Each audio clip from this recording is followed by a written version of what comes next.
Well, all across the country, we've all had more than enough of the craziness on our campuses, the anti-Semitism, the anti-Israel nonsense, and the anti-American sentiment. You're seeing Palestinian flags raised where American flags once stood. Although there's some glimmer of hope as some frat boys across the country have been participating in efforts to restore the American flag. So it remains fascinating and chaotic at the same time. Here to discuss what's happening on college campuses is the great Batya Ungar Sargon. She's opinion editor over at NewsWeek and the author of Bad News, How the Woke Media is Undermining Democracy. Batya, good to talk to you again. Thank you so much for having me. It's great to be here with you. Always great to speak with you. So what is, in your view, what is happening all across our country right now? And is this just a matter of these colleges reaping what they've sowed? You know, it's a really good question because, of course, what's happening is administrations are treating the rights of Jewish students differently, right? You know, for decades, you know, certainly the last 10 years and amplified the last 5 years, 3 years, there's been this sort of safety standard around minority students or people who are sort of portrayed by the woke left to be disadvantaged in some way, trans students, LGBT more broadly, you know, quote unquote, people of color, right? Where, you know, to protect them from, you know, the heinous views of conservatives, you know, all manner of bad behavior has been allowed, right? You've had conservative speakers coming onto campuses where they've been literally physically assaulted, shouted down and so forth. Yeah. But now when the people doing all of this stuff are doing it to Jewish students, you know, suddenly you're seeing like a lot of pushback even from liberals, right? So as a Jewish person, I feel, as the kids say, some type of way about this, right? On the one hand, it's clear that the Jewish students are being discriminated against by the administration, who is not protecting them in the same way that they would protect other minority students. On the other hand, I don't think that those protections, where they were literally protecting these other students from views they don't like, were good or were worth anything, right? And also you could say, look, what the Jewish students are being forced to deal with is much worse. Like there's literally people chanting for an intifada, which means like death to the Jews. It's different than, you know, Charles Murray showing up and talking about race and IQ, however you feel about that, right? But at the same time, you know, it seems to me like the message here is twofold. First of all, I don't like to see Jews sort of, you know, demanding the safety standards. No, the safety standards were bad when they were applied to other minorities, and they're bad now. We should have one standard, but it should be the most capacious standard for freedom of speech, right? But the other point I would make is that, to me, this whole thing about Israel and Jewish students is really a symptom of a larger problem, which is the class divide and the fact that, you know, these, you know nothing they thems who are cosplaying as, you know, an intifada light, you know, who have oppression envy of the Palestinians and are actually pretending to be oppressed and in need of humanitarian aid, they have a better chance at achieving the American dream than the 80% of Americans who are, you know, working class and middle class and who back Israel and who would never allow anti-Semitism to spread in this country. And I think that is like the real problem here is the universities are the problem. They are sick, and I'm glad everybody can see it. It is decadent, isn't it? I mean, in some sense, you just have to laugh out loud at some of the footage. I was watching some of these, you know, these rich kids going to these elite institutions. They're kneeling in front of the gaps in a fence.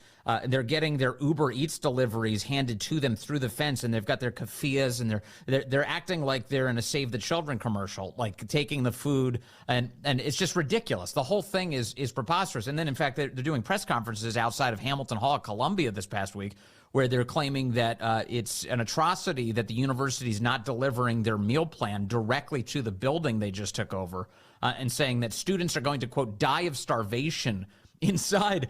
It goes right to your point. They're pretending they're oppressed at ludicrous levels. Yeah, absolutely. I mean, this generation is, on the one hand, the most coddled generation, you know, you've ever seen in your life. And on the other hand, their views are like the most extremist, right? Every single one of them is a little Patty Hearst, you know, like born to immense privilege, having been given the most opportunities. And instead of saying, how can I, you know, become a better American, become a better human with all this opportunity that's been given to me that's certainly not distributed equally in America right now, They instead have adopted a worldview in which they can still masquerade as the oppressed. And the reason for that, Vince, is because the only virtue they recommend, that they recognize is oppression, right? To them, oppression is virtue. They threw away a worldview based on right versus wrong, which is like what the entire Western civilization and the Judeo-Christian system was based on. And instead, they imported this one, oppressor versus oppressed, and virtue belongs to the oppressed. And so for them to see themselves as virtuous, they have to masquerade as oppressed. But wait, but help me out here, though. But then why is it that they don't envision Israelis as being oppressed when they are subjected to a horrific terror attack on October 7th, where they have Israelis, to include American citizens who were there, being beheaded and kidnapped and raped and murdered? That seems like a pretty obvious moment where you're like, okay, the victims in that situation are the Israelis. So why is it that they can't find themselves on that side of this question? So I'm going to amp up the question a little bit more before I answer it, which is, look at these kids at the Nova Music Festival who were massacred by Hamas, right? I mean, they were like 201, beautiful, thin, long hair, you know, in these little itty-bitty festival outfits, you know, like a little strip over the chest for the women and these long flowing skirts with like beads in their beautiful hair, like this lustrous hair, right? It was like an ad for the Zionist state from like 1967, you know? They look like they'd stepped out of the Haight-Ashbury, right? What is not to love? These beautiful young people dancing and singing and making music and chanting for peace. Like, how I thought to myself in my naivete, like in the days after October 7th, you know, surely now the left will see that, you know, there is good versus evil here, you know, there is purity and innocence and love and beauty versus, you know, the ugliness of the Hamas guy with his leg over Shani Luke's stripped down, broken body as he drove it through Gaza with people cheering, thousands running after and cheering, right? I mean, what could be a starker distinction between good versus evil? And I thought, surely the left is going to look at these kids, these gorgeous kids who look just like they did in the 70s and think, oh my God, that's who we should be identifying with. But no, Vince, no, I was wrong. They did not. Instead, they found themselves siding with Hamas. How could that be? It's because they take their oppressor-oppressed binary and they superimpose a racial binary onto it. All people of color good and oppressed and have no agency, and all white people evil, oppressors, and the root of all that is bad and have all the agency in every interaction. And they code Jews as white, and that's it. So Jews in every interaction are always the oppressor, and that includes the Jewish woman being raped by Hamas. She is the oppressor.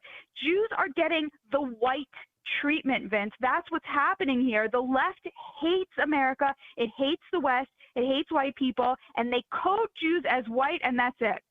It's unbelievable. And the reality is, if you look at the campus footage of all the people who are on Hamas's side of this question, they're almost all white, actually. Yeah. I'm not, I mean, maybe I'm wrong, but just a qualitative assessment. I'm looking at some of the images, and of course they all have masks on trying to conceal their identities, but it's mostly white kids. It's a bunch of, I guess, as you're describing it, a bunch of self-loathing white kids who are out there, and they're attacking both Israel as well as I point out, routinely, Western civilization broadly. They're not really happy with America. They're not the ones singing the American national anthem. Those are the frat bros who are stepping back in and saying, actually, we're going to put the American flag back up and take that stupid Palestinian flag down.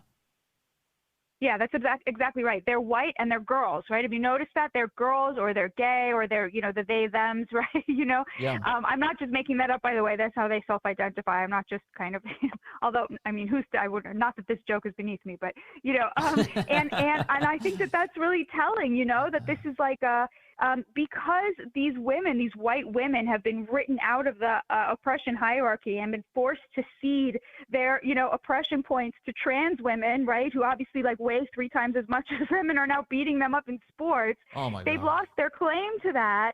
And so they have to assume the oppression of somebody else, right? Like it's like oppression by proxy, right? And the way you get that is by siding with Hamas. Now, you mentioned something earlier that I want to dive into a little bit. I believe the phrase you used was safetyism. Is that what you said? Yeah. So safetyism, this idea that basically if somebody says something that's offensive to you, there's been a temptation, a big one on the American left in recent years especially, to say that words are violence, to hear something awful said and equate it to physical violence itself. And then when you start talking about words as physical violence, you establish the predicate for legislating free speech. So help me understand, first of all, this moment and how careful we need to be around the issue of speech as we confront some of the most vile statements and sentiments that we've seen in our recent lives. Right. So I think, Congress was watching the same footage that we all were of these, these awful protests and what the Jewish students were going through.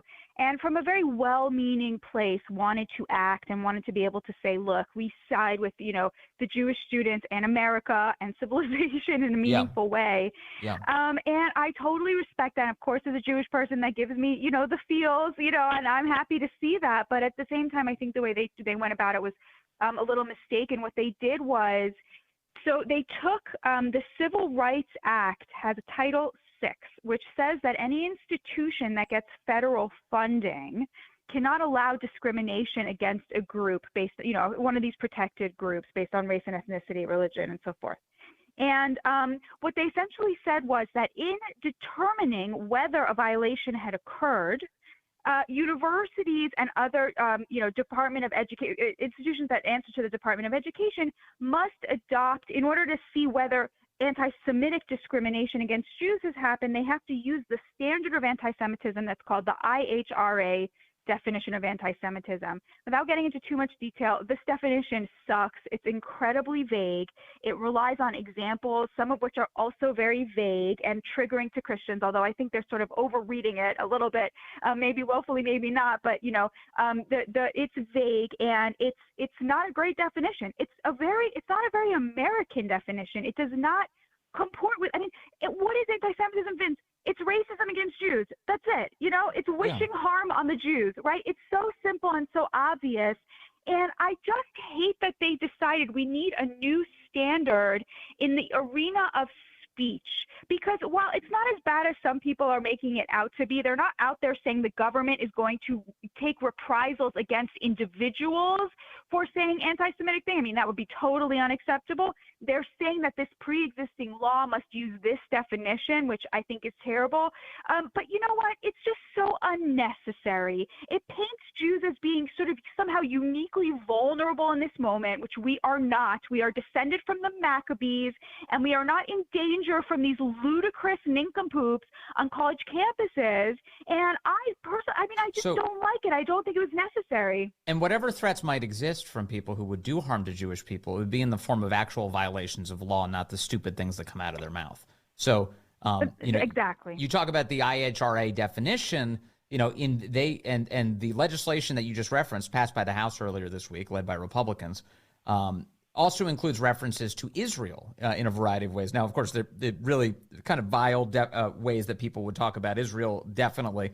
But when you start including criticisms, including over-the-top, ludicrous criticisms of Israel, would be the basis for viewpoint discrimination by the federal government. Okay, but wait a second. Do we have a law that says that if flag burning of American flags is going on, that's the basis of viewpoint discrimination by the American government? No, we don't, actually. In fact, we protect flag burning, as vile as it is, in the United States because we recognize the First Amendment and the ability to have free speech, including speech that everybody disagrees with. So the idea, and I agree with you here, that we would get into the realm of policing speech, stupid. That is a stupid reaction to this. The good one is that we should stand up for our fellow Americans. We should stop funding colleges that are filling our kids' heads with poison, and bring back some sanity. Doesn't that seem right? I think that's exactly right. Just defund these institutions. Why are we funding them? Do you know we give $200 billion a year to higher education and just a measly single $1 billion to vocational training? That is disgusting. And that was intentional. That was Barack Obama intentionally trying to weight the economy majorly in favor of the college educated. You know why? Because they're good little Democrats, right? Yeah. I mean, it was like the gig is up.